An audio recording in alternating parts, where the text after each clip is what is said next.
This is Roseanne Livingston. We're looking at Module 7, aligning short-term and long-term objectives. We're going to be deep diving the rebranding of Boeing's 777X airplane.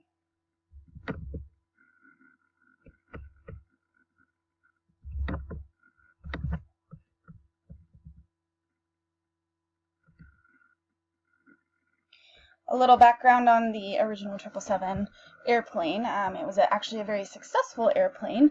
They began production in 1994. It was very technologically advanced at the time. It was one of the first airplanes to use the digital fly-by-wire control airplane, which is fancy terminology for the pilots would use computers to send electronic signals to the airplane to actually make it operate. It had a very wide range of customers and international carriers from British Airways, American Airlines, Qantas, Delta, United Airlines, just to name a few. The 777 holds the record for the longest flight of commercial airliners, and it's capable of flying more than halfway around the world. It can carry over 300 passengers and fly nearly 10,000 nautical miles in one shot. It's one of the safest aircraft. It's only had one incident over 18 million hours flown, and everybody in that incident survived. So we ask, if the original 777 airplane was so successful, why the need to be rebranded? It was originally meant to bridge between a 767 and a 747 modeled airplane, which is quite smaller and quite larger. But now the market is more between a 777 and a 747. And as the 747 sunsets, a 787 replaces the 767 in terms of passenger travel. The 777 really needs to come up to modern day technology. Since it's so successful, we want to ensure the longevity and the relevance of the very popular airframe. We want to use the same base model, but we want to make it better and more popular for the customer. We want to enhance the environmental footprint. There are, of course, concerns about fuel consumption and want to do better things for Mother Earth. New technology, like the folding wingtips, which will allow the airplane to be a little more aerodynamic and made of a composite material, which will make it lighter, will help the aircraft be more competitive.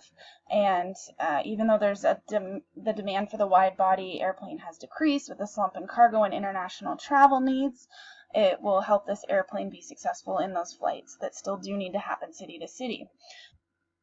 This aircraft will be recertified as a variant of the original 777 and a not entirely new aircraft, so it will be efficient in the sense of it will not have to go through as many FAA regulations, and it'll also be based on the popular opinion of people that have flown on 777s in the past.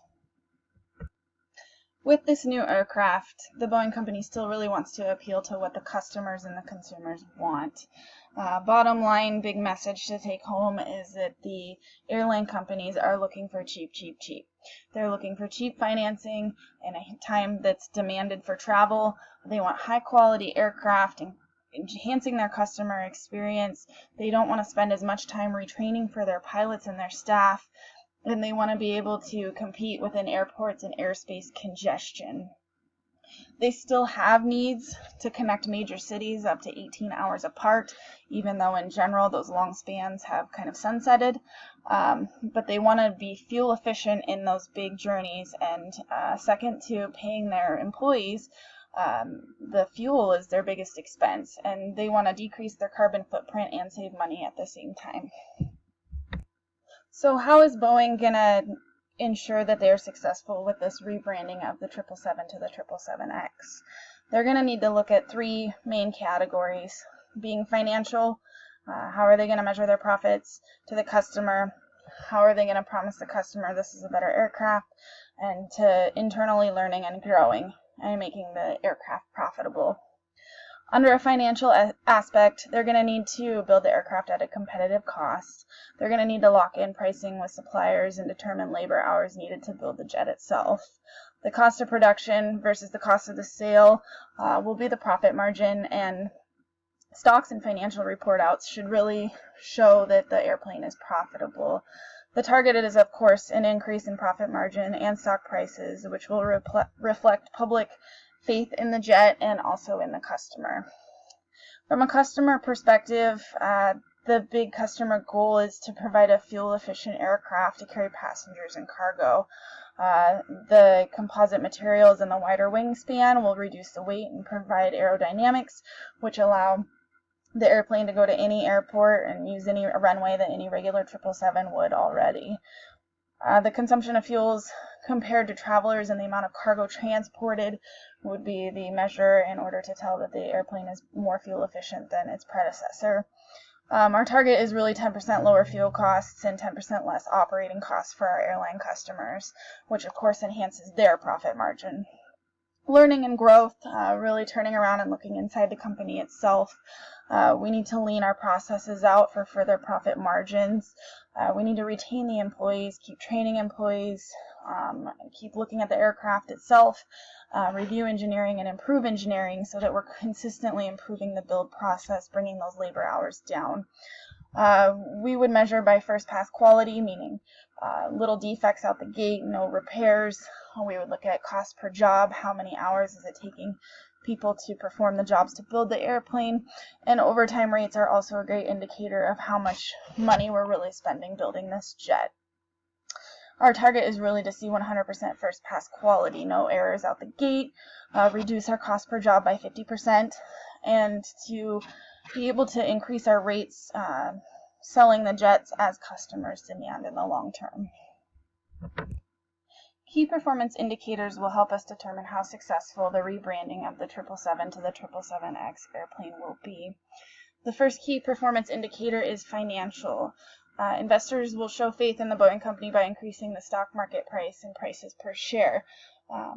Recently, it's been about $300 per share down to $100 per share just in light of major events such as the 737 MAX crisis, COVID crisis, and even layoffs. An increase in the shares will show customer confidence in the 777X airplane as it starts to deliver. Quarterly earnings posted by the Boeing company will also show larger profit margins, indicating a successful product. And lastly, the number of confirmed and secured orders on the books and to be built in the future will help demonstrate how successful the airplane will be as a sales product. From a customer aspect, it's really the consumption of the fuel in comparison to other models and airplanes. We're looking at a 10% reduction in operating costs to allow the airlines to be competitive with each other and reduce their overall operating costs. The new fuel efficiency and the wingspan and composite material of the new 777X will allow them to be competitive in this aspect. The last key performance indicator will be internally looking at Boeing's processes and the learning and growth.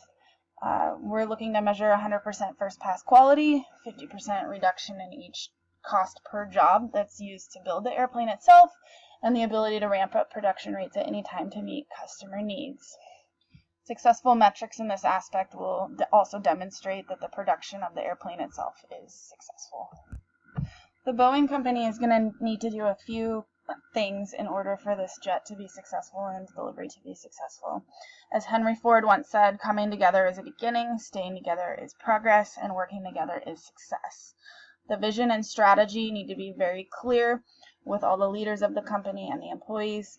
It needs to be communicated and always open and honest communication, and the customer values need to come first. And as needed, frequent realignment and adjusting can happen in order to meet customer and company needs to deliver the aircraft successfully. Without the team together, it's not going to happen. If the leadership of the Boeing company and the employees can come together and deliver a successful 777X airplane, both the 777X and the remaining 777s will remain the dominant air carriers in the sky for both passengers and cargo. The Boeing company remains profitable and will continue to produce the rebranded airliner, but they will also continue to strive and remain competitive and come up with technological advances to stay on top of the fleet. Both airlines and passengers alike have continued faith and patronage in the Boeing aircraft, and a successful 777X rebranding will demonstrate the same.